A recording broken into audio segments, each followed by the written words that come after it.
gang, gang. Hey, nothing but love and respect. You might have some cool fans, but mine are the best.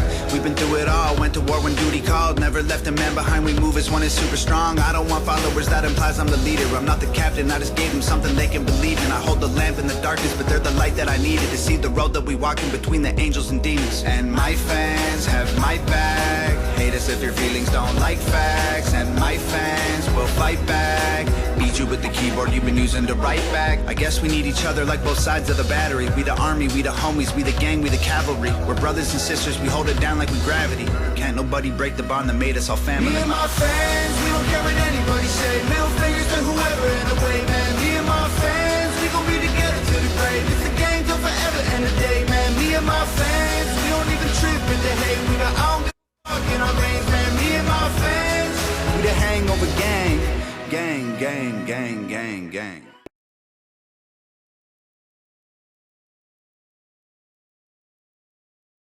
Oklahoma weather can dish out some of the worst punishment in the world. Hi everyone, I'm meteorologist Tuttle. But now you can fight back by installing Class 4 impact-resistant shingles from Ferguson Roof Systems. These shingles can withstand large hail, heavy rain, and hurricane-force winds, all while keeping your home safe and dry. And the best part? This upgrade is completely free for many homeowners. So call today to start reaping the benefits these Class 4 shingles bring, including a discount on home insurance. Only at FergusonRoofSystems.com.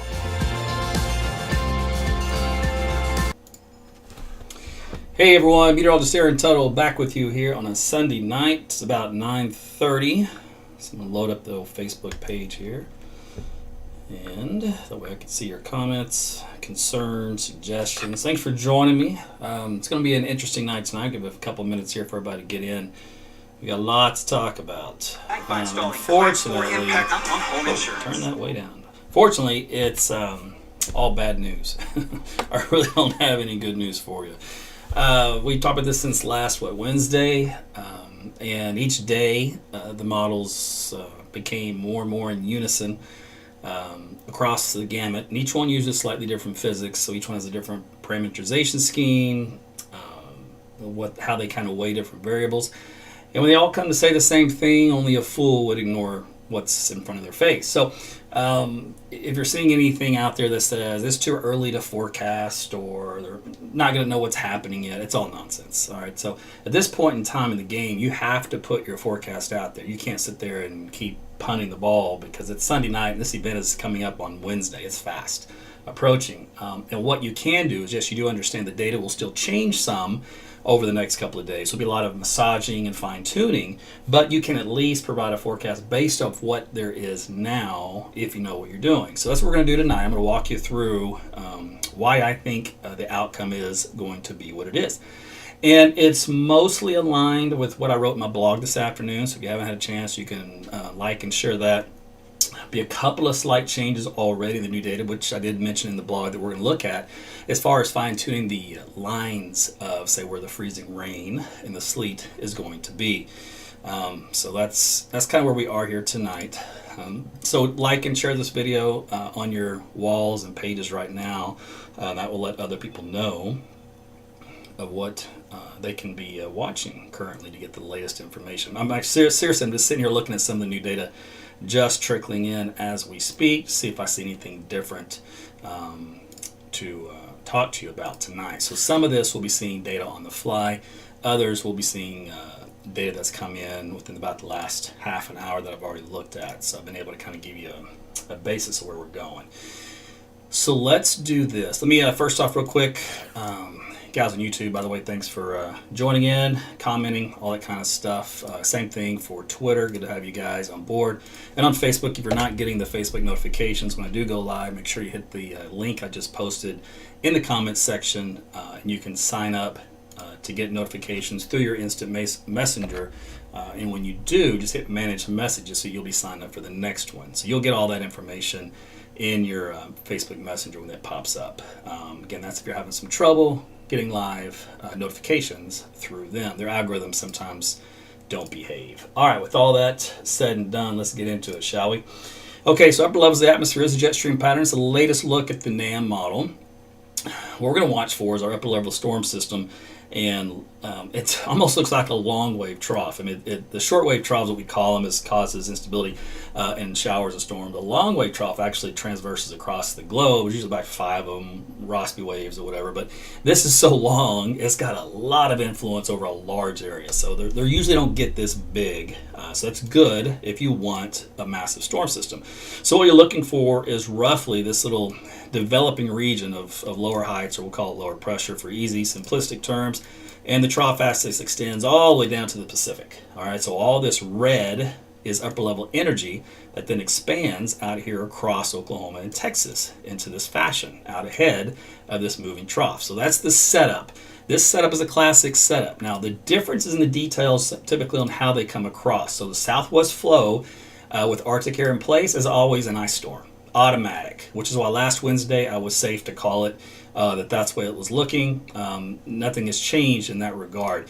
Now, what will happen here is when we go into the extended outlook, when it starts to kind of come toward our way, the NAM model likes to kind of get this into what it looks like to be developing more of a closed low for the second part of the system on Thursday, which will help to crank out snowfall potential. Now, there is another model that just came in just a moment ago I was looking at while we were talking, or while I was kind of starting things off. So if I seemed a little aloof, it's because my brain was trying to process. So this is the Canadian model. It's a little different than the NAM. It actually does develop the closed low and dives it farther south into New Mexico. This slows the system down even more so into an extended period from not only a Wednesday and a Thursday, a possibility even into a Friday. 3-day winter storm. But it's still a little early. This is just a new trend that has developed. They've kind of been hinting toward this direction. This is the first model to actually take the bait. And so we're going to see what happens with the output with that here in just a minute. But there's so much to talk about, so let's just get on with it. The other thing that people ask about is a dry slide. Dry slide is a mid-level region of dry air that comes in, usually shuts off precipitation, at least the heavy stuff, and it hoses us a lot of times when it comes to snowfall. So we're going to look at the NAM model for that as we head into Wednesday morning. And the mid-levels of the atmosphere, it's all green and blues. In other words, it's all moist. You do look, though, in the afternoon hours for Wednesday, you do see this area right here.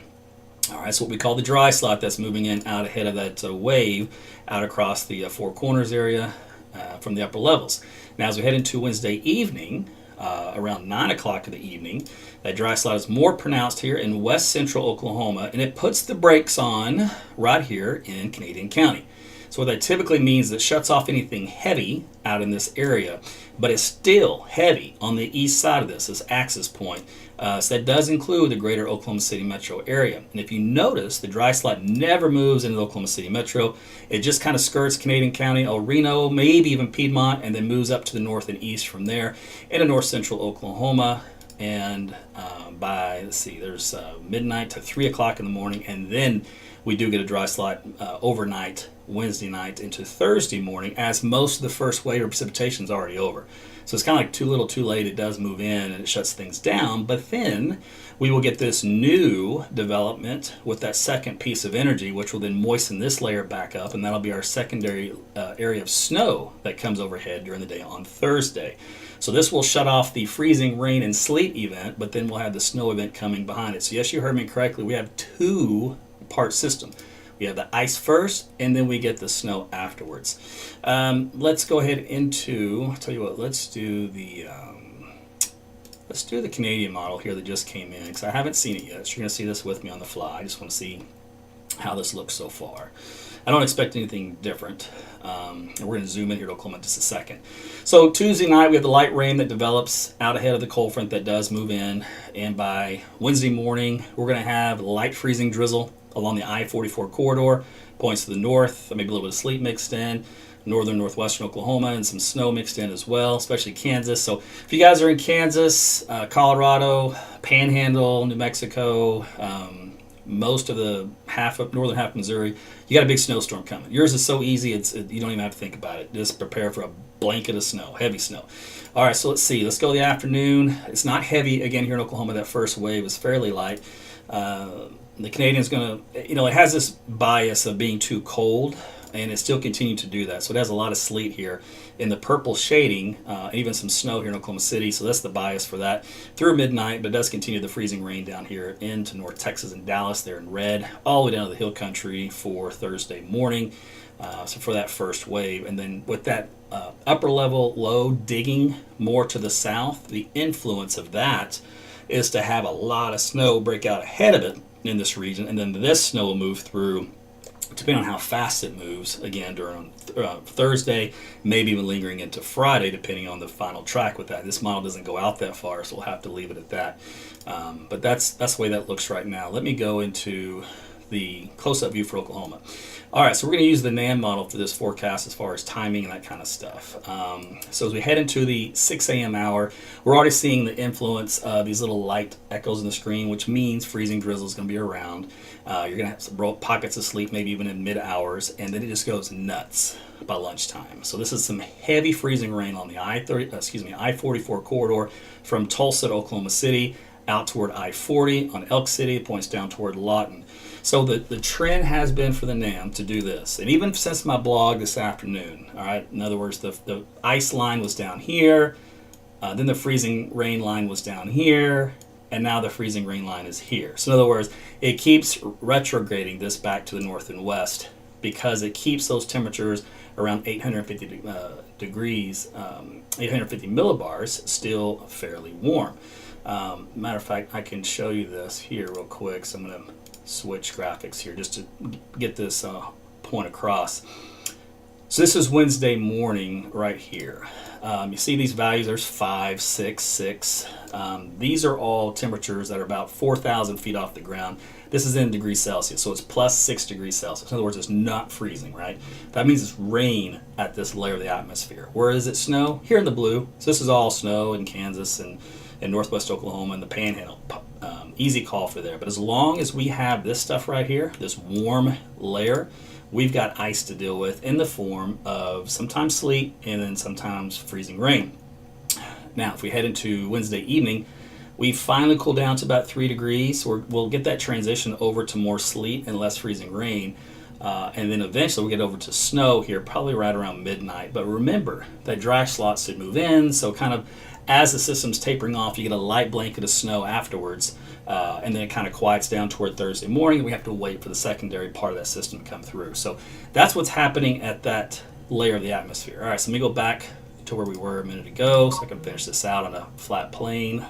Let's go this one.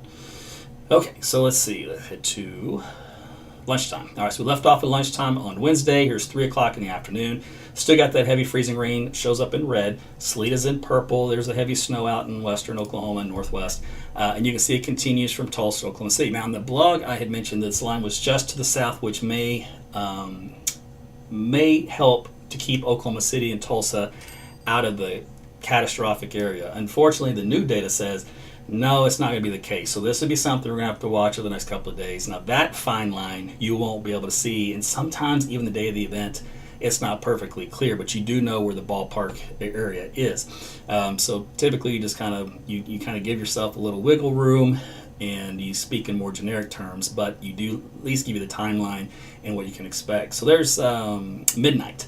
So as we mentioned here, there's through the evening hours, so you do see the transition over, like I talked about, to sleet. Here in Oklahoma City, that's the purple, and then there's the blue, so a bit of light snow behind it. Same thing for Tulsa, and that moves out here by midnight, and then we'll see what happens Thursday morning. Here is the new beginnings of the next wave of snow that I'm moving through the state. Remember, the dry slot is over central Oklahoma at this time, moving up to the north, moving out as it starts to moisten back up again. So if you're worried about getting measurable snow, don't worry. We should have no problem getting that. Speaking of which, I don't use the NAM for forecasting snow, just so you know, but this is what was on here when I last was looking at some data. The Canadian model, let's see here, ironically isn't that much different from the NAM as far as the placement, but there's your measurable snow for the Canadian, which does have several inches. Now, here's a problem with this model. It's going to be too cold, so this is actually going to be an error for the first wave. So I'm actually going to ignore that. That's not going to be worth showing. All right, so let's jump to the ice. Let's see what it does with that. So the earlier runs at lunchtime, the European had a big favorable ice storm just barely Oklahoma City and Tulsa, and then down south. So Muskogee along I-40 out toward Fort Smith, McAllister, southeast southern Oklahoma, amounts over a half an inch in some cases. The American model, same kind of idea, glazing here, central northeast, higher amounts, from a half inch to maybe even an inch of ice has been the signal down here in southeast Oklahoma and far northeast Texas. Let's see, that was a NAM model at lunchtime, which favors some ice pretty heavy between Oklahoma City and McAllister, and down south between, again, Oklahoma City and Ardmore. So what we'll do now is take the evening output, and you will notice the shift to the north. So this is the shift to the north of the NAM model. So remember, it was kind of focused here, and now it's moved to the north. But you see, it hasn't moved to the north that much, but this is the kind of wiggle room that we have to deal with when you're 2 or 3 days out from an event. And amounts still, though, hovering right around half an inch. Now, what is half an inch of ice, of liquid ice? This isn't sleet I'm talking about. This is just the stuff that accumulates in the power lines and the trees. That's a power outage nightmare, just so you know. And then we're going to factor in the wind with that. So let me, I think we're going to show you that too. So speaking of which, let me do this too. Temperatures, the front will come in Tuesday evening. So by, let's see, here's Tuesday night, 9 o'clock, midnight, and then we're at 6 a.m. So probably right about freezing, daybreak into the 9 o'clock hour. And then you can see temperatures will gradually get colder as we go through the afternoon on Wednesday, all right, as that cold air deepens. So there's by 9 o'clock in the evening, we're in the 20s.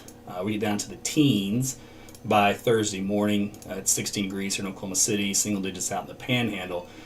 The problem we're going to have with that ice that's accumulated, and it only takes really about a quarter of an inch of ice and some significant wind, you've got big power problems. So if you get half an inch of ice and significant wind, what do you think you have there? Major power problems, all right? So here's a look at 6 a.m. Wind gusts already between 20 to 30 miles per hour across the state on Wednesday morning. So there's late Wednesday morning, midday, still gusts over 25. Looks like they may slack off a bit, but then they pick right back up with a secondary push. So there's Wednesday evening, we're back up to 20 to 30 mile per hour winds overnight for Thursday early morning hours. We're gusting maybe even close to 40 miles per hour at times. Again, any ice that's out there on the power lines or that's weighing down on trees to cause them to snap, that will cause problems. So expect conditions to deteriorate and go downhill due to temperatures getting colder, the winds getting stronger. Now keep in mind, if you are going to be out and about with those winds and with those colder temperatures, your wind chill value is going to be down around 0 in some cases as we head into late Wednesday into Thursday morning. So it will be below 0 across a good chunk of Oklahoma, basically half of it, and that can lead to some problems. Let me show you this for example. So this is the wind chill chart. Maybe kind of hard to see, but when you have these temperatures here into the 20s, upper teens, you get winds that gust in excess of 30 miles per hour. You're going to have problems where you get into this kind of let's call it this darker blue shading here in the middle, kind of in the middle. Bitter cold, frostbite possible, exposed skin can freeze within about 5 minutes. So that's kind of the category that we're in. So in other words, frostbite, hypothermia. So this is how you're going to want to dress if you're going to be out and about on Thursday, really even Wednesday, Thursday, even into Friday. So you're going to be in the extreme cold layer. You're going to want to bundle up with insulated layers, warm hat, face mask, outer layer to keep out the wind, boots, waterproof, double layers. Remember, pretend like you're going to be on a ski slopes all day snow skiing, or you're going to be in Canada, where they get wind chill values, negative numbers all the time. So you're definitely going to want to treat like that, especially if you're traveling. And the reason for that is because if you get stuck somewhere, you're going to be in trouble. Because you're going to be waiting for somebody to come rescue you, and that's going to be a problem. You could get hypothermia as a result because you're not well protected. So you're going to need thermal blankets, something to eat, something to drink. You can get this graphic on my website as well. It talks about frostbite, hypothermia, how to dress, signs and symptoms to watch for, how to treat it. So again, this is all on that blog I posted today at aarontuttle.weather.com.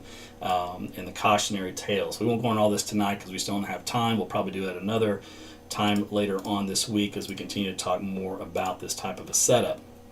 Speaking of which, last time we did discuss this a bit. If you're wondering, okay, I don't understand, Aaron, this ice and sleet, snow business. What are you talking about? It's all Greek to me. All right. If temperatures are below freezing at all levels of the atmosphere, you get all snow. If you have a little warm nose layer that comes in, say we guessed it like around 4,000 feet earlier, that will take the snow from these clouds, melt it to raindrops, and then it comes back down to this deep cold air and refreezes as sleet. And that's those little balls that bounce off. They don't cause power outages, but they can cause slick roads, and they will accumulate. And then you have air that's really warm and or really thick. Again, all raindrops at that point in time. So the very cold air that it's going through right before it hits the ground is very shallow, but it's just cold enough to flash freeze it. And that's the freezing rain that gets on all the surfaces that causes a nightmare. And then if it's all warm, don't worry about it. You got all rain. So that's kind of how the precipitation breaks down in the atmosphere when you're looking at from that viewpoint. Okay, let me think here. What else I want to show you? Interesting note here. This is precipitable water for this system. You're like, well, I don't know what that is. It's basically a column. If you were to take the entire column of the water of the atmosphere and see how much water is in it and measure it, it would tell you, is this going to be a wet system or a dry system? Well, to give you an idea, the numbers here on the scale is up around 150 to about 200. That's 150 to 200% above normal. This is a wet system, so this is why the models are really excited about accumulating ice and snow over a very large area. Okay, so I talked about the sleet, etc. Temperatures are going to be kind of interesting because they're going to be cold. They'll be falling on Wednesday morning. So it'll be the 20s most of the day on Wednesday. Thursday, into the teens all day. We talked about this, was it last night? And then Friday, yeah, we could have a lot of single digits depending on how much snow and stuff we get across here. And then temperatures are always, the models will warm them up too fast. So we won't get above freezing likely on Saturday if given everything that should be happening. But Sunday we should get above freezing, maybe not 41, but we should be in the 30s. So we'll start to thaw out and warm things up. So if you're worried about road conditions, they will improve probably a little, depending on what happens with that upper level low on Thursday and Friday. They should start to improve on Friday unless we get that extended wave by late day. Because the ground temperatures will kind of finally kind of work through that. Plus you've got treated roads and you'll still have some people that'll drive. And you will get some slight solar radiation. So there's some slight improvement there. It won't be enough for widespread travel, but for worst case scenarios, we got to go somewhere. The weekend though, it should be fine. So it's not going to get trapped for several days. It's just going to be for Wednesday through Friday is going to be problematic. Only thing I can tell you. All right, now the Weather Service does do an experimental winter storm impact. We showed you this last night. And sure enough, they did paint a good chunk of Oklahoma, North Texas into the moderate impact. I do expect them to upgrade this to a major impact and maybe even some isolated spots getting extreme. So a moderate on their scale is often threatening to life and property. Some damage, unavoidable, typically results in disruptions to daily life. A major impact, which I think is what we're all going to be in, is an extensive property damage likely. Life-saving actions are needed. Remember, if you get on the roadways and you get trapped, slide into a ditch, hit other vehicles, that's kind of how that will happen. Freak accidents at home, again with power outages, who knows, will likely result in major disruptions in daily life. And then extreme is extreme and widespread severe property damage, life-saving actions needed, et cetera, et cetera. So kind of the same thing, but on a bigger magnitude. So this is an experimental product. We'll be watching this over time to see how that plays out. Let me look, a couple more graphics here, and then we're almost done. Let's go look at the icon model. This is the German model. All right, so it also continues its trend of shifting the snow, the heavy snow, just out of the Tulsa and Oklahoma City metro area. It had us right in the middle of it the last few runs, but as we talked about, the warming of that air just a little bit is creating more sleet and more freezing rain and less snow total. So the best snow totals will be in northwest Oklahoma, up into Kansas and Missouri. Now, this is going through, this does include the weekend. Okay, so that's going to be a little different. The question is that secondary piece of energy, how the models handle it. Each one's going to handle it differently as to how much we get on that second round of snow. For example, this one here, let me see how it handles the low. All right, so it's got the first wave that moves out. Here's that secondary wave right there, very similar to the Canadian model. And that comes across, not quite closed, just kind of an open wave look to it. Northwest Texas along the Red River. You can get some pretty good snows in the wraparound for that for the southern half of Oklahoma and northeastern, down to northeastern Texas. We'll see what happens with that. Okay, what else do I want to show you? Oh, I know what I can do. Let's see, I don't think this is going very far. Let's take a look. Yeah, it's not going to be far enough. If I just picked Oklahoma City as for an example, just to show you a different model spread of how much snow is possible in the table. The American model has been really excited for a long time. It's been about half a foot of snow. Most of the models are kind of been about half a foot of snow on an average. If you were to blend them all together, take into effect compaction and some slight melting, that kind of deal. We'll have to see what tonight's new trend to shove that little zone back to the north, but that's what the older data had with it. Now, with the newer data, especially looking at the NAM model, these little red lines here indicate anywhere from 0.6 to 0.8 inches of precipitation. Now, that's a problem, because if it's not snow, what is it? Well, it's going to be sleet or freezing rain or both. In this particular case, it tries to break down each one. The total here in Oklahoma City, for example, it has the freezing rain at about half an inch. Again, that is catastrophic. We're going to go down to the sleet totals, and it's got anywhere from a quarter to about half an inch if you take the short or long version of the NAM. Again, that's a problem just with the icy roadways, or ice-covered roadways. Again, the sleet is kind of bouncing. It's the freezing rain that's going to cause the power problem. So there's a look at kind of how that data appears. If we were to, I think I got one last thing to talk about, and I think that we'll be done. Let's see here. Let's do this one. All right, so looking at the NAM for Oklahoma City, and I'll also look at Tulsa. Okay, so we're going to take a look at this sounding, and you're going to see how you can forecast what's going to happen over a specific target when you're dealing with this situation. So when someone says it can't be done, it can be done if you look at this type of data in your analysis. Now, again, this is a model, so you can only predict what the model is saying is going to happen. And then we'll have to see how it adjusts with time. But for example, let's go to 6 a.m. Wednesday. So what happens on 6 a.m. Wednesday? We're saturated at the lower levels. The red and the green lines are together. It means saturation. This is the temperature and dew point spread. This goes up with height in the atmosphere. This little nudge right here, this is our warm nose. This is what we're what we're interested in. This is the 0 degrees Celsius line. This is your freezing line, 32 degrees. Anything east of this line is above freezing. Anything west is below.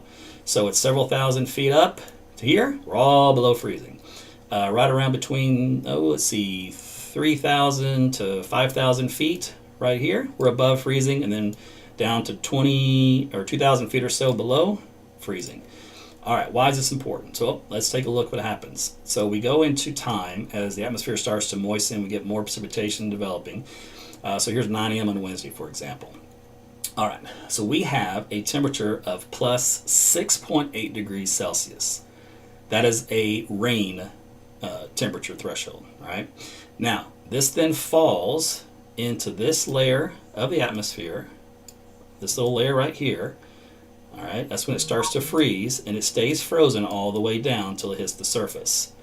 So this little depth that we're looking at right here is very important, because if this depth is too shallow, you get freezing rain all day long. If we can get this depth here a little thicker, about 2,500 feet or so, then we can get sleet. And we want sleet. You do not want freezing rain. So there's 9 o'clock in the morning. This layer here is at 2,600 feet from below freezing. That is right at the cusp.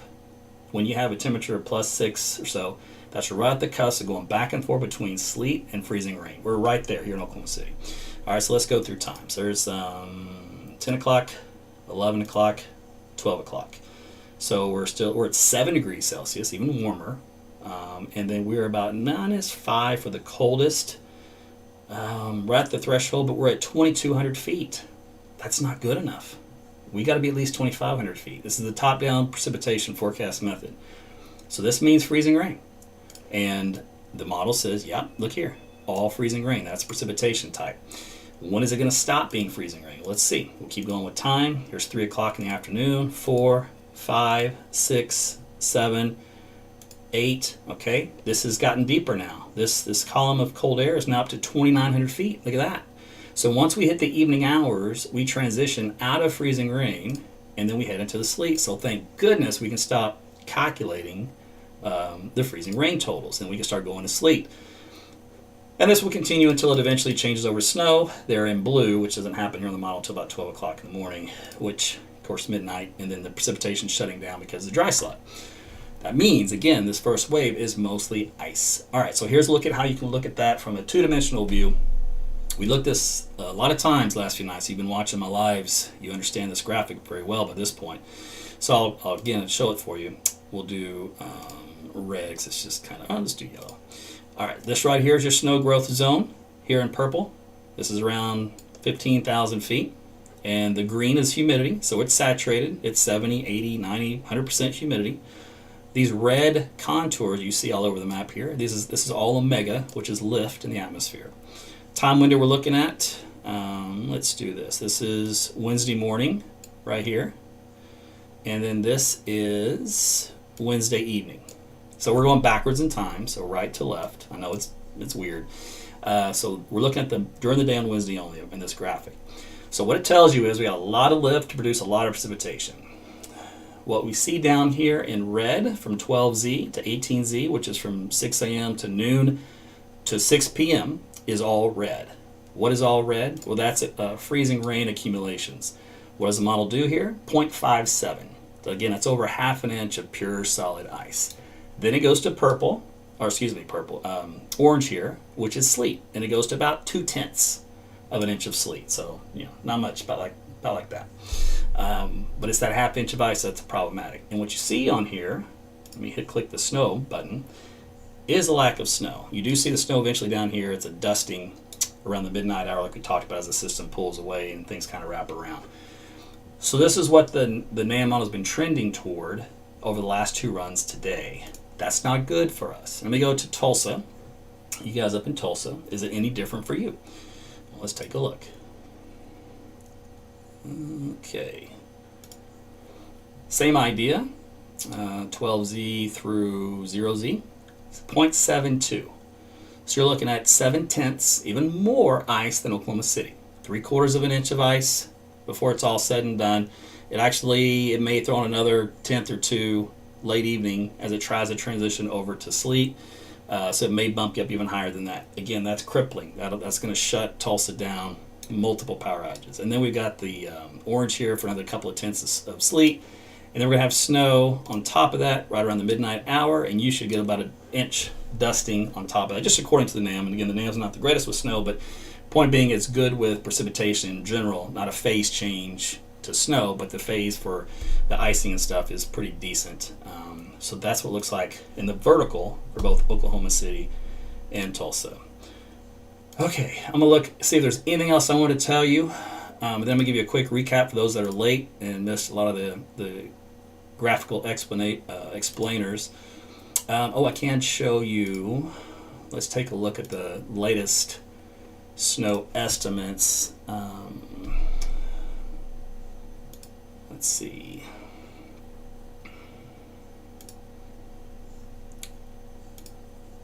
Oh, GFS. Let's see what it's going to do. This is the American model. It has a problem with contamination on the sleet and snow mixture here on this map, so I'm probably going to have to go to a different site to get it to behave itself. It's different from the NAM, which is really strange. It still keeps the main ice storm down here in southeast Oklahoma, so it has not changed at all. In other words, it did not budge from its prior runs, whereas the NAM has been gradually backing off on the line of this. If you ask me which is more accurate historically, on fine lines for Arctic air, it's the NAM. So we shall see if this kind of is a slow wake-up call, and it does eventually come around. That's what we're going to be waiting to see if that does happen. All right, let me think anything else on here I want to see. Oh, the blended models for the snow. Now earlier today, the models had a pretty good blend of decent snowfall amounts. Let's see, it's probably going to might get skewed. Let's see. Okay, there it is. All right, so what happened is from the difference from the time I wrote the blog, which had the midday run-in and the morning data, to this evening data coming in, it's starting to shift the heavier snows up to the north.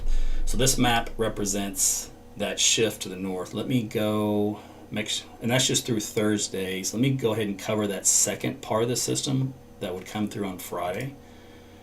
And because there's a little uncertainty in the exact track that are below, these numbers will probably change a little bit. So remember, the first system's not a big snowmaker, so that's why those amounts are pretty low. But once we now get the second wave, which comes in for Thursday and a Friday, that's when these snowfall totals come into play.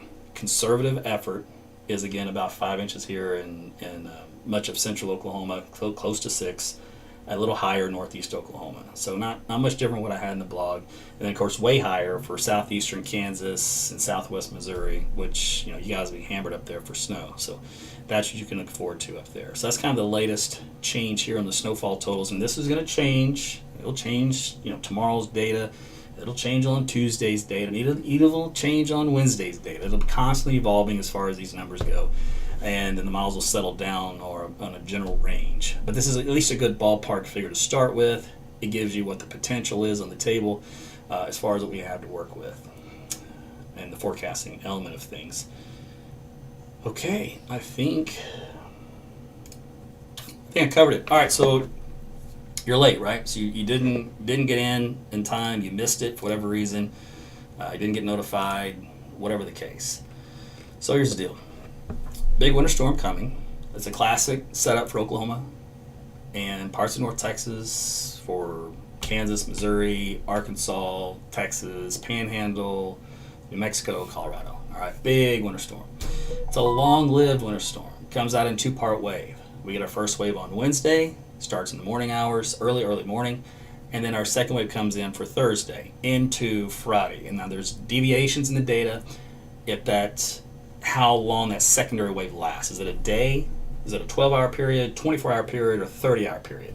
Some of the new data suggests it may be more of a 30-hour period, but we'll see. We'll work with that later. We got plenty of time. Bottom line is the first wave is the ice wave. The second wave is the snow wave for Oklahoma. It's all snow north of Oklahoma, Missouri, with exception as far as southeast Missouri. Arkansas is a mixed bag both ways. West of Oklahoma, it's all snow. South, here we go, Dallas-Fort Worth, North Texas. Your icing event starts late Wednesday night into Thursday morning. And then it's pretty much ice for you. You probably get a little bit of snow on the backside of that for late Thursday to Friday. How much, we'll see. Earlier data didn't have a whole lot, but a significant ice storm for you. Some of the data has as much as half an inch. Again, that's crippling. That would be devastating. So you obviously don't want that. But that's what's in the cards down there. And in fact, I could take a look at the new data for Dallas because I know people are trying to travel. All right, so if you're trying to travel, this is what you have to work with. And that's why I said, be prepared to be stuck, slid off a road, hit a tree, hit another car. Prepare to have that in your mind. If that happens, what are you going to do? Well, if you're in a t-shirt, shorts, you're probably going to die. That sounds really cold and brutal, isn't it? Well, because no idiot should do that. So you should be prepared. That's what I'm trying to tell you. It's very simple, blunt terms. Have those coats, gloves, blankets, thermal blankets, water, food.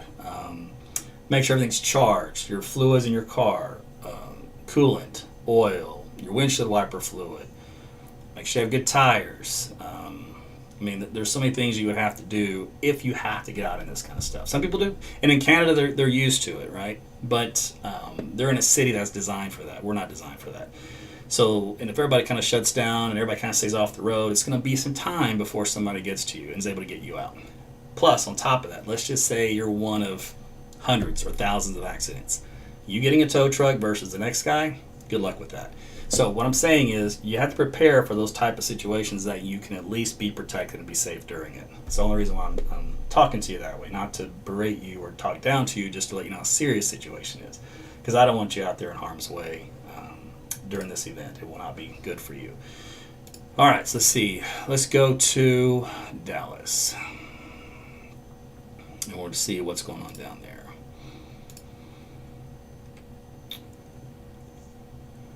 And I will go through, let's see. So you can see just a dusting of snow and some of the latest data through Friday evening in the Dallas-Fort Worth area. This is a blend of models. They also have, let's see, blended models here. Now, with the ice, the blended models is terrible, so I'm not even looking at that. The American model does have it, though, anywhere from 1/4 to 3/10. Here on the west side of Fort Worth, there's about 3/10. Northwest gets really heavy here in this little sweet spot north and east. Let me go to the NAM model here, and we'll see what it does for the ice through. Let's do this. Because it brought the ice back into the Oklahoma City and Tulsa area, it reduced it down here into Dallas and North Texas. I don't know if that's a safe call. Let's see. That would be new data to new trend. Let's see, what day is this? This is, oh, because it's only Thursday morning. Sorry, this model only goes out to Thursday morning. That's why. I'm about to say that was a huge jump, but that would make sense for just the day of Thursday, because this is, you guys don't really start till early Thursday morning, which it does have the light stuff here. So we'll have to go to a different run. We can look at the American model again, but I'm going to have to go to an older view of like the European and just kind of get an idea. And let me go through Friday afternoon. All right, so you can even see the ice continues. This is on the American model, way down here in the central Texas, College Station, even down towards Austin and even San Antonio. So this is a big winter storm even for Texas. It's not just an Oklahoma deal, although I focus on Oklahoma mostly for the most part. You guys down there in Texas are gonna hurt too. Let me go to the older European model from this morning. And I'm not sure what it's going to show. Let's take a look. There's Friday morning. Yeah, it's out to lunch. So we're going to have to wait for the new data to come in for it to get an idea of what's going to happen down there. Because things have changed since that data's come in. All right, and then we can look at, yeah, the other data hasn't come in yet. Okay. So nothing new on the Dallas area other than what I mentioned to you, which is going to be, could be up to 1/2 inch of ice down there. And then you get a little bit of light snow on top of it. And then we'll see how that system from, let's go down here, from New Mexico when it moves through on Thursday, late Thursday and Friday. This is the Canadian model for that storm system, so it only is going to go through Thursday morning.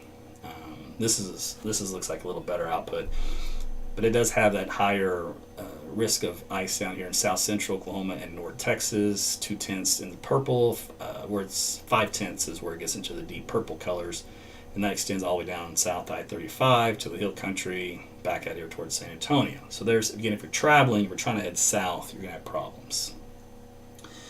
All right, let me think. Anything else? All right, let's look at a couple of your questions, because I'm sure I didn't cover something or forgot something, or maybe something needs clarifications. So let me take a look here. Yeah, the Canadian model's coming in. That was the Canadian model, by the way, but it only goes out to 84 hours for the high resolution one, waiting for the other one to come in. That will take that upper level load track and time it out for me a little bit better. And while we're still in the air here, the next few minutes it'll still trickle in, so we might have time to go take a look at that. Nancy says, put all that stuff in a tote in your back seat so you don't have to get out of the car to get it. Yes, that's right. So Ed says, no Missouri yet. Oh, trust me, you don't need me to show you Missouri. It's all snow. It's all snow. Although I did mention southeast Oklahoma, southeast Missouri might get a little bit of ice. So if you looked at this map right here, you can see the ice showing up in the Canadian model down there.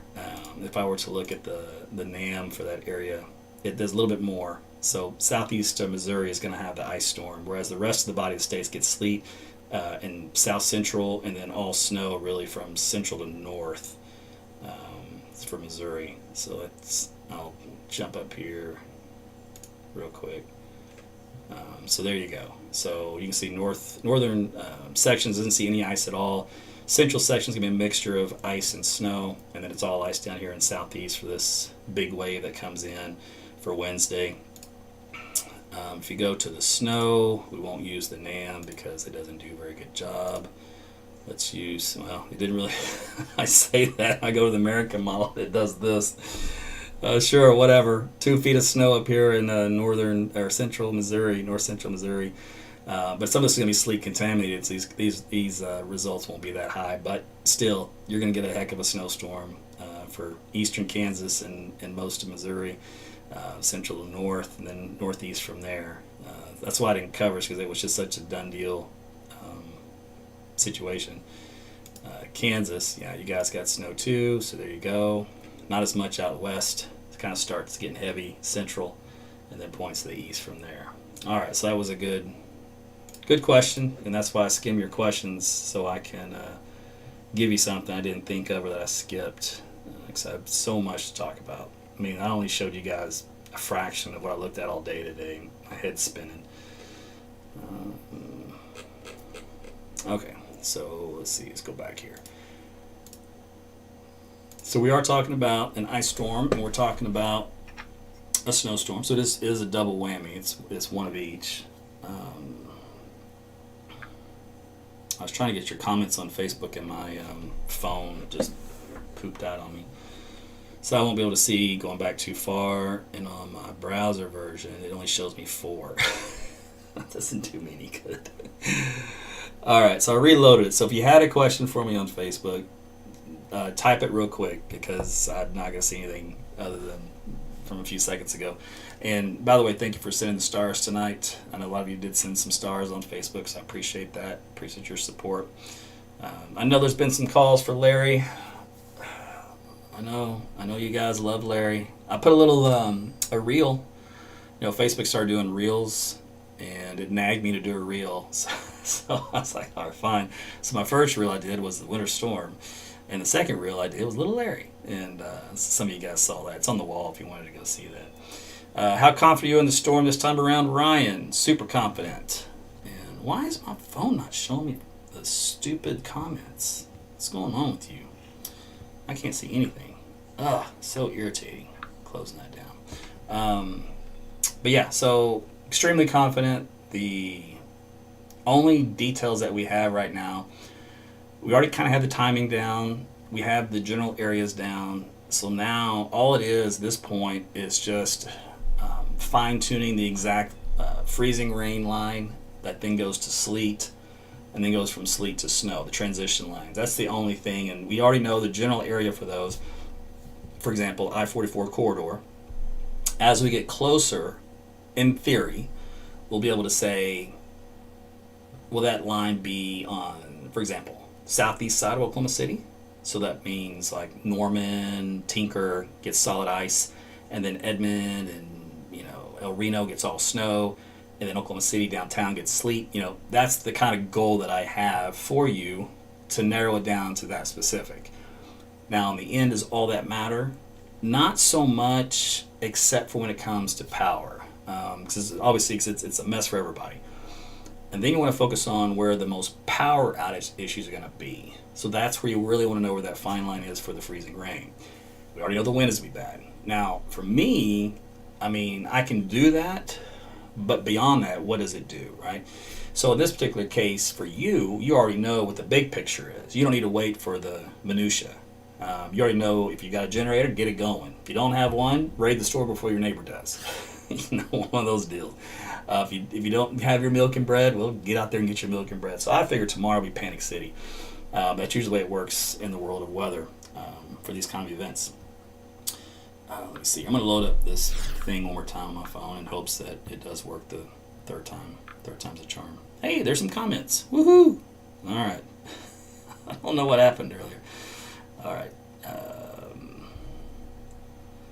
Let's see.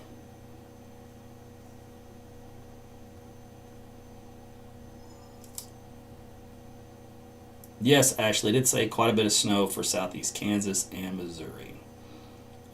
Janice wants to know about Ohio. So that storm system is coming for you in Ohio, so you will get a winter. Everybody's going to get a winter storm out of this. And this is just hitting our area first, and then it travels through the Midwest, and you guys get action that way too. And unfortunately, I can't cover the whole country as far as getting detailed like I did for Oklahoma, because it's just too much data. I mean, I could do it, but I'd be on the air all day, and then it's just not the most beneficial use of my time or yours, because it would take forever to do it all. Ain't nobody got that kind of time. Somebody had asked for a recap. You must have been so late to the party you missed the last recap that we did. So here's another simple 30-second one. It's so funny. Winter storms coming in. So Wednesday morning, expect freezing drizzle, light freezing rain across central northeast Oklahoma. That includes Oklahoma City and Tulsa, so get ready for accidents and problems. It gets heavier north and west you go, changes over to sleet and then snow in northern northwestern Oklahoma. Kansas saw snow, and then that system kind of just continues all day, fairly light, all right, for the amounts. Doesn't take but a hundredth or two to cause problems, so don't get excited about the amounts being low. The fact of the form that it's in is the problem. All right, and then as we head into late Wednesday afternoon and Wednesday evening, it just goes nuts, all right? It goes nuts to about midnight. So expect a lot of freezing rain accumulation here along the I-44 corridor and points south into southern Oklahoma, southeast Oklahoma. You're going to have sleet right along the leading edge of that. And I remember we looked at the data, and it was like going back and forth right here in Oklahoma City. So we're kind of right on the cusp of the freezing rain and sleet. All it takes is a little jog one way or the other to keep Oklahoma City metro proper out of a catastrophic event if it's all sleet. And then again, it can just go north just a little bit more and put us all back in it. So that's where we are with that data. So bottom line is a lot of ice and sleet for that. And then it does get a little bit of snow on the tail end of that Wednesday late evening, midnight-ish, but it's just a dusting. It shouldn't be much. So that same kind of thought process is for Tulsa. So no difference there, other than you'll have even more precipitation, so more ice accumulation, and a little bit more snow at the end of it. Then when the second wave comes in, that is Thursday morning from west to east, or southwest, northeast, however you look at it, across the state, and that's where you get your accumulating snows in the inches of inches. 5-6 inches is a good bet here for central Oklahoma, is what it looks right now. Heavier snows the farther north and east you travel. So of course, that's because you've already got the first system, and then you got the second system. So that's why eastern half of Kansas is hammered, and a good chunk of Missouri with heavy snowfall. So that's the general consensus. And then if you're traveling, Dallas-Fort Worth, they're not out of this. It looks like they're going to get their ice come Thursday morning, so late Wednesday night, Thursday morning. That should be a nightmare for those folks in North Texas and northeast from there, and then even south from there. So the models are liking ice all the way down to San Antonio or Austin, that kind of region. So what happens is, let me show you. I was just thinking of how I'm going to show you this. Let me see, I got so much on here. Let's do this. Okay. So this is a good explainer I can give you. All right, so we're looking at a vertical atmosphere, right? So from surface where you live, up and breathe, here's 3,000 feet. So this is a sounding temperature. So this sounding is at 4,000 feet when it finally goes below freezing. But here, this little nudge you see right here, this is the inversion. This is the depth of the Arctic air mass. So really, this is the zone right here, 3,000. We got a good, I'm just taking a snapshot here. This is midnight Wednesday, just to give you an example. So we've got a good 3,000 deep column of Arctic air in place, all right, by that point in time. Now, if you were to take a snapshot of this down to Dallas or down to Austin or down to Waco or even San Antonio, you see this line up here at 3,000 feet? The Arctic air will be super shallow. It'll be down here at maybe 1,000 feet or 500 feet. And so that's how you can get flash freezing, because that rain, which will probably be all in here, this will be all rain that falls, it'll fall and hit this little layer at the surface, 500 to 1,000 foot layer, and then splash, flash freeze on contact. Now down there, because the ground temperature is so much warmer, bridges and overpasses will probably be the first to go. It eventually may affect some of the secondary roads, but that's the issue down there in central Texas. Can they treat all the roads? No. I mean, they'll try to treat some of them, but I don't know what's going to happen down there. But That's the latest with that data. I don't think. Oh, this one. Okay, so this is the Canadian model, which we looked at earlier to start the broadcast with. We're looking at the newest change for that to see what it was going to do. So the global version of this, which is a little lower resolution than the one we looked at, takes longer to come in, but what I was wanting to see is how it transitioned that upper low from Thursday to Friday, the track of it, and then how much snow it gives for that secondary wave, because it's a little different. It's an outlier compared to the other, so it piqued my interest. But it's going to be another few more minutes, so we can wait on that. All right. So I know a lot of you are asking specific numbers, right? And I'm going to tell you, these are all estimates on model data, which will change. So when you ask a specific estimate, such as how much snow or ice for Bartlesville, Dave, I see you. The exact answer is going to be a ballpark figure, right? Well, we know you're on the northern side of the freezing rain and sleet mixture. So you're going to get a lot less freezing rain. You're going to get some sleet mixed in. You get a lot more snow as a result. So that means your ice goes down and your snow goes up. And whether or not that line wiggles is to how much you get one way or the other. So let me go back here. Where were we for Northeast Oklahoma? Just to give you an idea. So bad. I'm just going to use the NAM model just to give you the idea. Just to point out the absurdity of it. So, of how things can change so fast. So here's this Tulsa right here. This is Bartlesville right here. So if you look here, you're on the this is just one model. But the point to drive home is to show you how quickly it goes from like a dusting to looks like 5-6 inches, because that's how important those little lines are in the sand. So right now I'm going to tell you a mixture of both. You're going to get you can get 7 inches of snow by the time both systems are over with, and then you're going to get maybe 1/4 inch of sleet out of it beforehand. Kind of a deal. Let's see if we looked at which one did we have? Was it this one? For example, kind of see, and this is the NAM model, which shows you my fine line, the sand I'm talking about. All right, so there's North Tulsa County right here. All right, so you're right here in the sleet only. Means no freezing rain for you. But see how close it is just down to your south? And you're asking me on Sunday night for a specific output, and that's going to be very difficult. So I'm going to give you currently what the model is suggesting, so you at least know what if everything were to stay the same as of today, your output is sleet. And you get snow after that on Wednesday. You get a mixture of sleet and for most of the day, and then you get snow.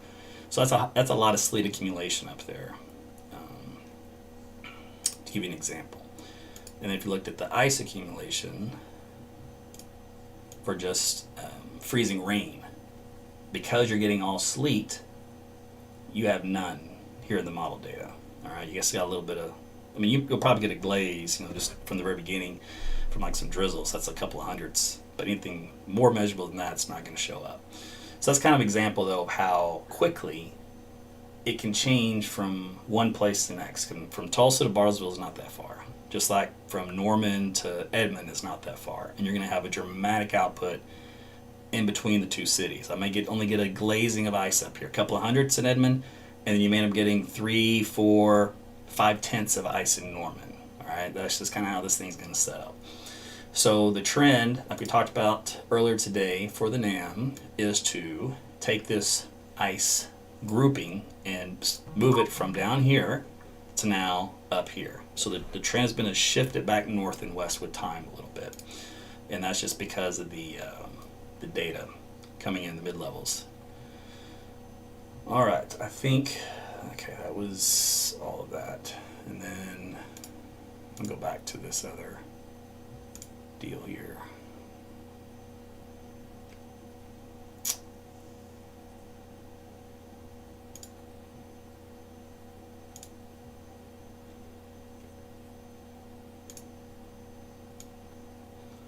All right, so this is the Canadian model we talked about, remember, coming in slowly.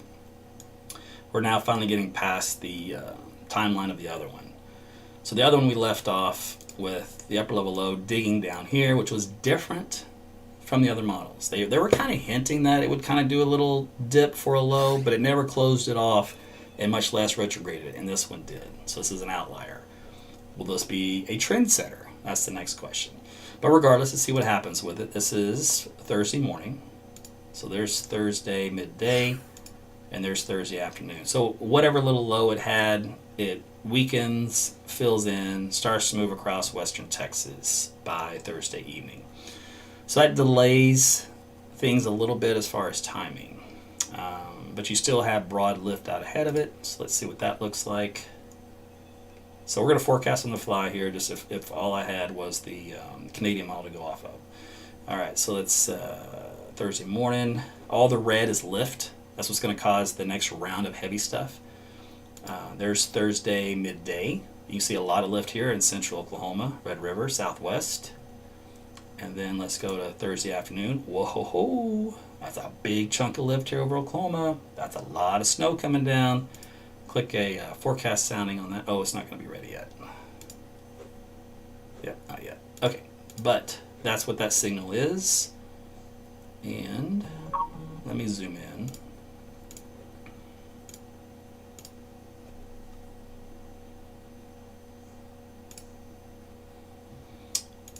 Alright, so that's the last frame that's come in, 96 hours, Thursday evening, and that's a big snow system, snow signal rather. For fun, we'll look at what the output looks like. Oh yeah, so you see how we went from, by the way, this was an error, just so you know. It had, yeah, we'll start there. It says like 3.5 or 4 inches of snow already in Oklahoma City by Thursday morning. That's wrong, so just ignore that. It doesn't know any better. But what the deal is, though, in just the, let's see, we'll go to 6 hours and another 6 hours. So in 12 hours, it went for another 2.5 inches of snow here. And then there's another 6 hours, and now it went to another inch or so of snow. So it's added about 3.5 to 4 inches of snow with that second area of lift in the atmosphere. So that's the second wave of snowfall coming, and this is continuing through Thursday night. So let me go back to the vorticity. All right, so here comes. Yeah, so it comes free as an open wave trough. Right here, what would be a kind of a cutoff low appearance is gone, and so because that, it opens up and it expands its lift over a large area. So that's good for you guys in Dallas too. So let's see here. Let me go to the vertical velocities again for the timing of this batch of snowfall. See, so there's Thursday morning again, there's midday Thursday, and there's Thursday afternoon, and then there's Friday night at midnight. So it shifts a lot of the lifting up here to north central Oklahoma. Continues here in Oklahoma City, and still keeps some going down here. Dallas, unfortunately, kind of in the middle of a dead zone. It's too bad. A lot of lift down here in the south. Let me see how the dry slot looks, just to make sure we have our bases covered. That is not the map I wanted. Nope, that's not the map I wanted. Maybe I should read before I press a button, because I'm not good on the right panel. Come on, dude, get it together. Alright, let's see, now we got it. Okay, so there's Thursday morning. Alright, there's midday Thursday. Oh, Thursday afternoon. It's got a nice dry slot coming in ahead of that little upper level low remnants across south central Oklahoma and north Texas. That moves out pretty quickly, and then we get the snow that comes in after that fact. So even though the position is good, this stupid little dry slot area is going to hose us on what otherwise would have been a decent secondary wave of snowfall. because the track was good, lift was good, that will hose us a little bit. All right, but at least it's a short window, and we do get more on the back side of light snow after the fact, that through Friday morning, and then there's midday Friday, so some flurries still probably by midday Friday. But that's about it. All right, so now that we've seen the big picture, let's go back to the snowfall. So what it does for Dallas, it gives you guys a light dusting. That's all. And for Oklahoma City, it brings up to 10 inches of snow, but remember it started with about 3 to 4.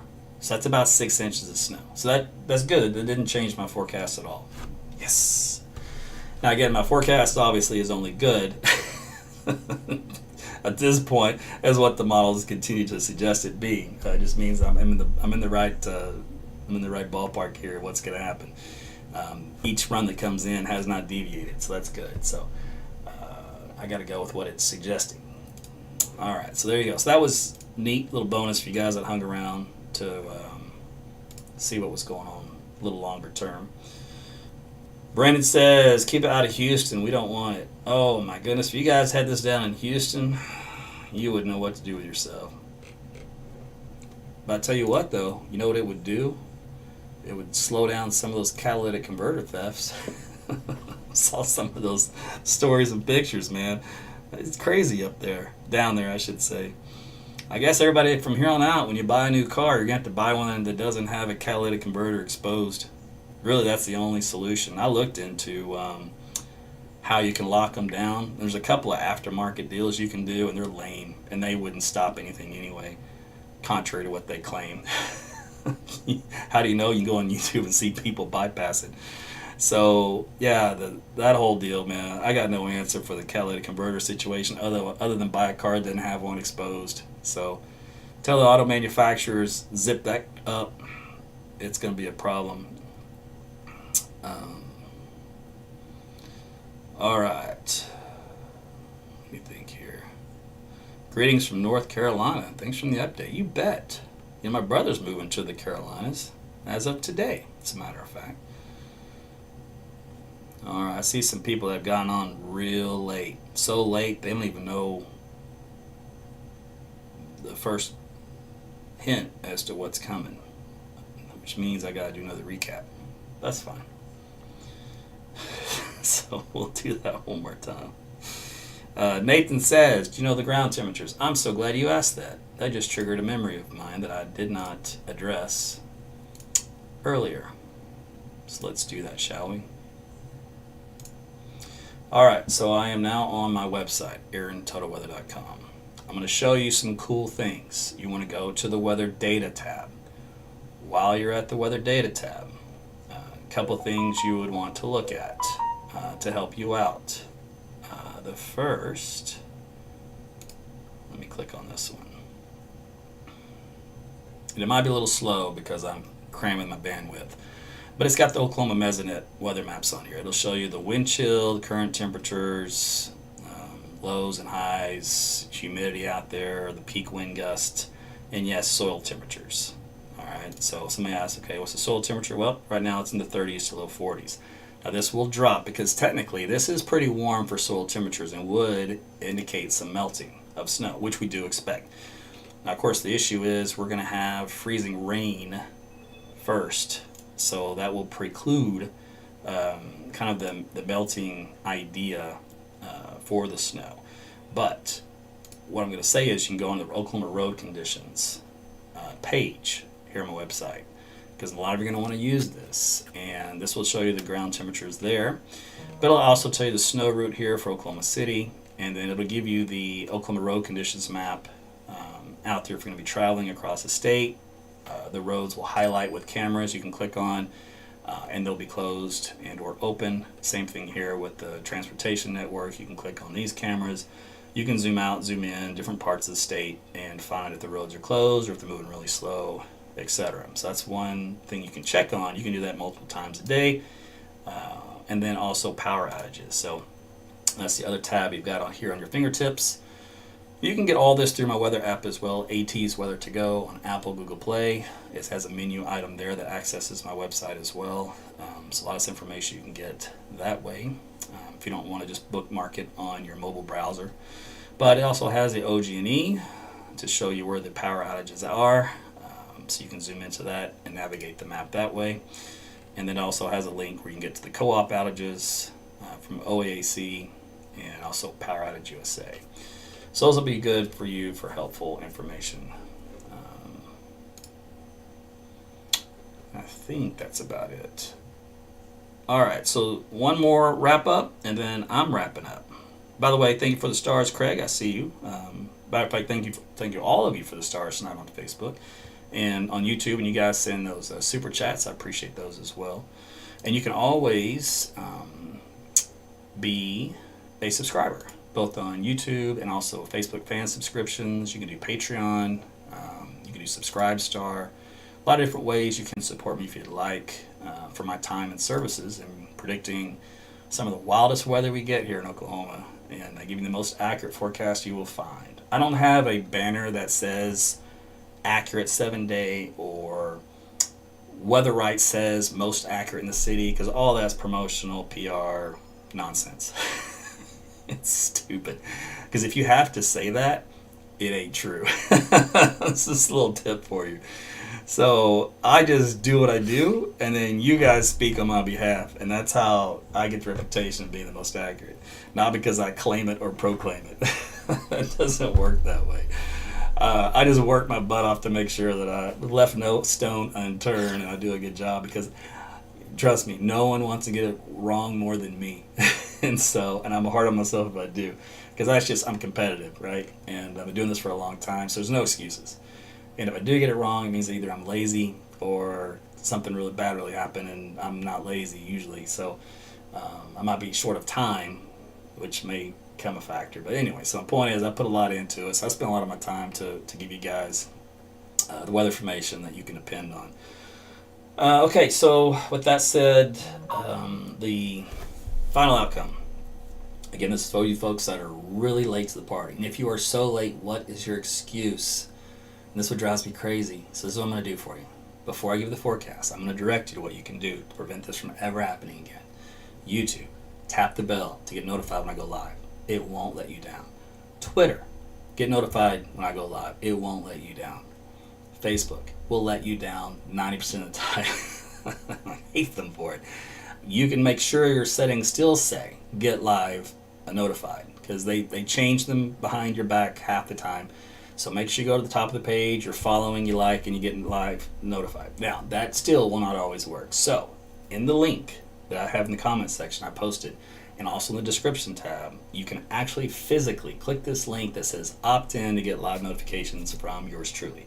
And I will send it to you from through your instant messenger on Facebook. So in other words, you will not miss a single thing. So if the weather's very important to you and you want to get up to date when we're talking about tornadoes or about like winter storms like this, you don't want to miss any updates because there are going to be some slight changes, and you want to know, do those 3 things and you won't miss a single broadcast. And I do this live on Facebook, Twitter, and YouTube. Soon to be Gab TV once they get that going here, probably by the time spring storm season starts. And I do it usually in the evenings around 9:30, because that's when the latest data comes in. I've had time to take a look at it. And then a lot of times right around lunchtime, so probably about 11:45, about 15 minutes. There's a lot shorter. I have to get straight to the point because I'm on my lunch break from work, so I can't be too long. So I just kind of give you a short cliff notes on it. Whereas in the evening, I like to expand and show you all the goodies so that you can learn along with me and see how things work and how a meteorologist actually forecasts in real time. Because most of the time, you'll never get to see that, right? So you can see what thought processes there are, the data that we look at, how we put 2 and 2 together, and I explain it all. I walk you through it. So I think it's kind of neat. It's different. You don't get that anywhere else. But that's always been something I've done, and that seems to resonate. All right, so all that's said and done, let's wrap this up so I can get out of here, and you guys can get out of here, get some sleep. Winter storm's coming. Front comes in Tuesday night. We get to freezing around the I-44 corridor, which includes Oklahoma City and Tulsa by daybreak Wednesday. Freezing rain develops, very light, probably some drizzle. Light freezing rain at first, just enough to kind of coat the bridges and overpasses and the roads, so probably some accidents going. Very light off and on throughout the day on Wednesday. Turns into kind of a sleet as you go into northern and northwestern Oklahoma to all snow. Snow in Kansas that time, snow west of the place, snow east or northeast of the place, of the state. And then, so we go into the afternoon and evening, big wave comes in, heavy freezing rain, I-44 corridor and points south, sleet north of that boundary, and then all snow in northwest Oklahoma and Kansas and stuff. There will be a dry slot that comes in, though, for western Oklahoma, so your amounts won't be as high, even though you get mostly snow by late day. But probably about a ½ inch of ice accumulations of freezing rain is potentially possible here for Oklahoma City metro area, and maybe even more than that in Tulsa, 3/4 of an inch. Then we have some sleet transition for Wednesday evening as the air gets a little colder. A little bit of light snow wraps around the back of that by midnight Wednesday, but just a dusting, no big deal. A couple, maybe an inch or two in Tulsa for that about that time period. Then that's it for the first wave. All right. If you're traveling north, northeast, west, whatever, you're going to be a problem. Then next wave comes in for Thursday morning. All right. So that's when we get our snow. It starts to break out here in the state. So some good snows at that, several inches, 5-6 inches here, central Oklahoma. And then, of course, it's higher north and east because they'll have snow from prior wave, like once you get out of the state. But anyway, so that's some good amounts of snow for us. And then once you go down south of the Red River, it's going to be more freezing rain, like from North Texas down to Austin, San Antonio, Waco, all that kind of stuff. Hill Country, Big Bend, West Texas. So they're going to have a nice winter storm for Thursday. It's just on Wednesday, the cold air hasn't quite made it down there in time, so they get to luck out on the first wave. But that second wave will get them. So keep that in mind if you're doing some traveling. And then the snow wrap up early Friday morning here across Oklahoma. It's done for now. And then I didn't bother looking past that because it was way too much to deal with for this first deal. But there's other little waves, little storms in the jet stream. It's quite active over the southern plains, so we'll have to wait and see what they may do. We talked about it, was it Saturday night? Yeah, I think, and then maybe last week, I can't remember now. So we'll do that later. But anyway, so that's the winter storm in a nutshell. What's going to change? The fine line of exactly where the freezing rain transition to sleet is, and then the transition from sleet to snow is. So that will move a little bit. The trend from the NAM model has been to retrograde it north and west, which is typical, which is why I mentioned last Wednesday it's a classic ice storm setup, unfortunately. So that's right along the path for that.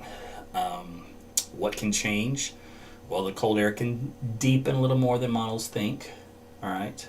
Now, the deeper it is, we can convert more of that freezing rain back to sleet, which saves the day when it comes to power outages. Doesn't help for roadways, but it helps for the power outages. All right. So that's one way we can go. Just like you can go the other way and have mostly freezing rain. It's one of those battle zones.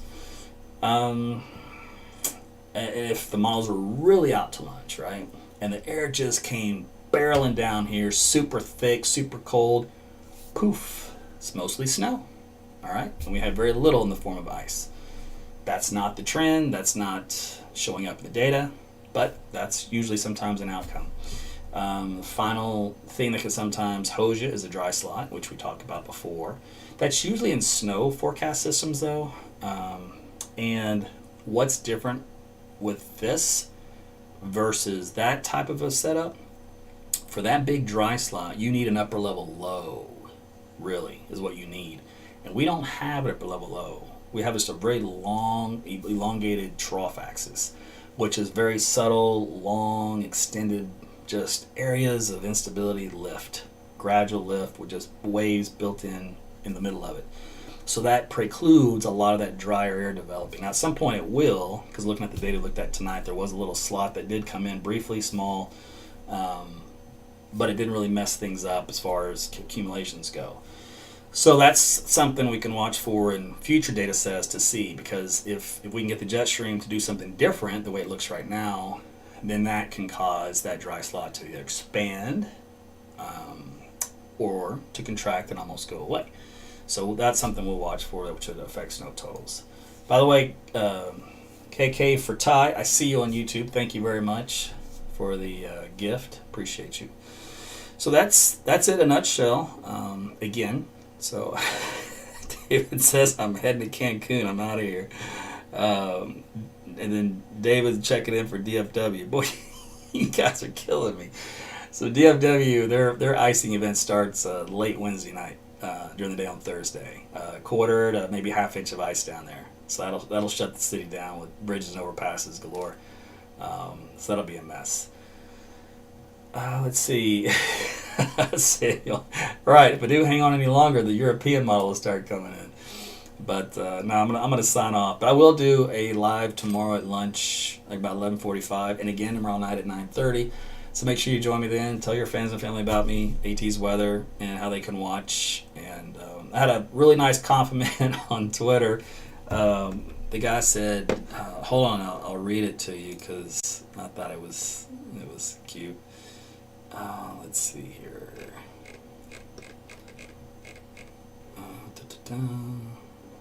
It was under my notifications. I was on the wrong page. Hang on 2 seconds. Dun, dun, dun, dun. All right, there it is. It said, if it's okay to ask, why are you not on TV? You would be wildly successful in this market. Just laugh. And I explained to him I was for many years, and then I got tired of it and I retired, and I worked for the feds. So I took a federal government job for weather, and that was a way good decision on my behalf. And then ended up kind of missing what I was doing in TV. So then I started this whole operation.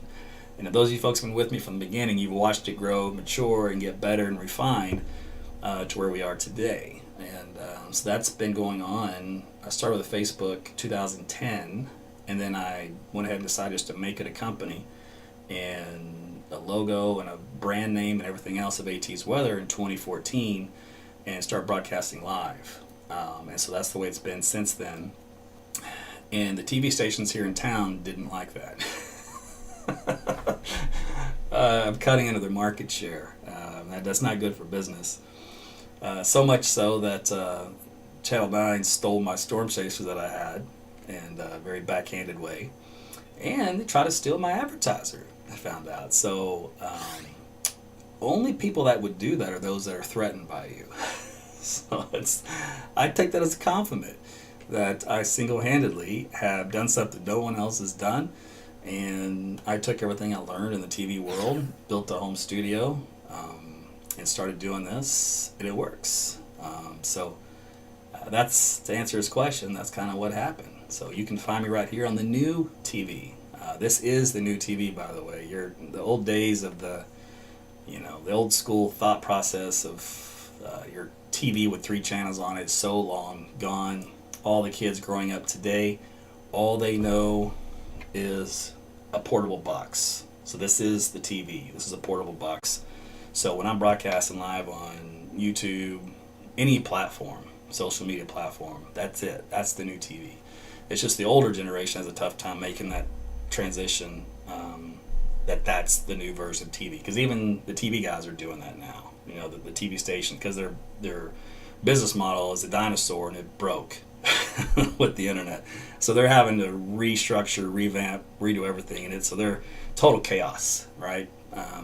So they're trying to still survive in an environment in which they should not survive in. So they're struggling.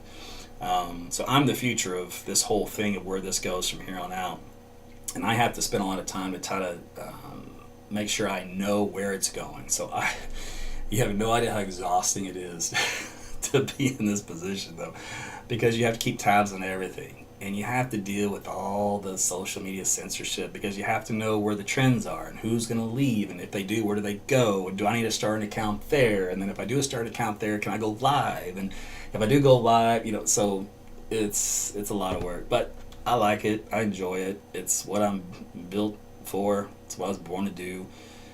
God gave me a gift and I'm using it, so I'm giving it back to everybody to help. I like to serve, and so I think if you get any job where you serve others, it's so vastly rewarding, and it helps to offset any troubles or difficulties that you have. Because all that's a challenge, and I like a challenge. So that's what I'm going to do until I get my last breath on earth, COVID willing. Stupid COVID. I will tell you this, though, about COVID. This is a little interesting for these folks that are watching. I've had COVID twice, and then I had the Omicron. And I take a slew of over-the-counter stuff that I read in all the studies to help combat all that stuff. So I haven't had any issues with those at all. Matter of fact, the Omicron was so mild, I thought it was just a regular cold for a couple of days. But I can tell you this, which is really good news, and I don't understand how it happened or why, and I have not seen or come across any studies that would suggest it, but Jody, when she had COVID the first time in the summer of 2020, she had a lingering dry cough that just would not go away. And we tried everything, and trust me, I mean everything, protocols, whatever, and it would not go away. This is going on, a year and a half? And I've just given up, going, well, I guess we're never going to know. The doctors don't know. So was it ozone treatment, I think it was? Her last doctor suggested a try. But that's expensive. So that was like the one thing left we hadn't tried. I'm like, all right, well, let's just hold off and see. Well, we both get Omicron. And so she gets over it in about, 5 days. Hers a little tougher than mine. Mine was so mild I barely noticed it. Hers was she noticed it, but it was mild. But anyway, once it ended after about that 5 days, she wasn't coughing anymore. And it took like a week to realize, I'm like, where's your daily cough? She's like, I don't know, I haven't had it. And then we waited a few more days, and that's still like, dude, you're not coughing. I mean, this is incredible. So Omicron cured her dry cough from the original version of COVID. I have no idea how it happened, and I'm thankful though, but I don't know what's going on with that process that can cause that. It's interesting, so she should be in a lab being studied somewhere, but she doesn't like needles, so good luck drawing her blood. But anyway, so I thought I'd pass that along. So if any of you out there that do get Omicron and all of a sudden you've noticed that it took away some of the long symptoms that you had from long COVID or whatever, there might be something to that, and that's all I'm telling you. So haven't had the tie-in yet. Somebody mentioned there's a Facebook group that had some people that said the same thing, that it cured their long COVID symptoms. So, hey, if that's the case, man, I'm all for it, but I'm ready for all that to be over with. All right, I'm going to get out of here. It's getting late. It's 11 o'clock. I got things to do, but I do appreciate you guys' time tonight. Thanks for hanging with me. All the questions, the comments, the gifts, the subscriptions, the stars, you name it. I'm thankful for everything you guys do for me, and we shall do this again tomorrow, and we'll see what the winter storm has up its sleeve. Good night, everybody.